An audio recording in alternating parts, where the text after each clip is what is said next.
AP మంత్రి రోజాపై సినీ నిర్మాత బండ్ల గణేష్ సంచలన వ్యాఖ్యలు చేశారు. రోజా ఒక ఐటెం రాణి, పులుసు పాప అంటూ సెటైర్లు వేశారు. వచ్చే ఎన్నికల్లో ఆమెకు సీటు వస్తుందో రాదో కూడా తెలియదన్నారు. Revanth Reddy fighter, Jagan accident CM అని విమర్శలు చేశారు. నాన్న చనిపోతేనో లేక నాన్న వారసత్వంతోనో సీఎం అయిన వ్యక్తి కాదని కౌంటర్ ఇచ్చారు. రేవంత్ రెడ్డిని అనే స్థాయి నీకు లేదని విమర్శించారు. రోజా గారి గురించి, రోజా డైమండ్ రాణి, ఆమె గురించి ఏం మాట్లాడతాం? ఆమెకు సీట్ వస్తుందో రాదో డౌటు. రోజా రేవంత్ రెడ్డి యాక్సిడెంటల్ సీఎం కాదు. ఆమె ఎవరి దగ్గర పనిచేస్తుంది? ఆయన యాక్సిడెంట్ సీఎం. రేవంత్ రెడ్డి గారు ఫైటర్ రేవంత్ రెడ్డి గారు ఫైటర్, పోరాడైన యోధుడు.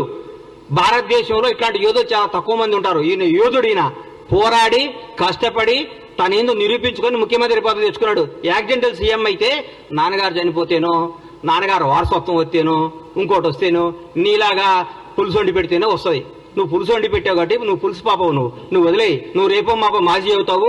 ఆ మాజీ ఈ మాజీ కలిసి పెట్టి ఇక్కడ వచ్చి జబర్దస్త్ ప్రోగ్రామ్ చేసుకుంటా, పగల జబర్దస్త్ షూటింగ్, నైట్ పూట ఏమో మాజీలు కలిసి తాజాగా కేజీలు తెచ్చుకొని పులుసు వండుకొని పెట్టుకోను. అంతేగాని మా ముఖ్యమంత్రి అనే స్థాయి ఇది కాదమ్మా తల్లి.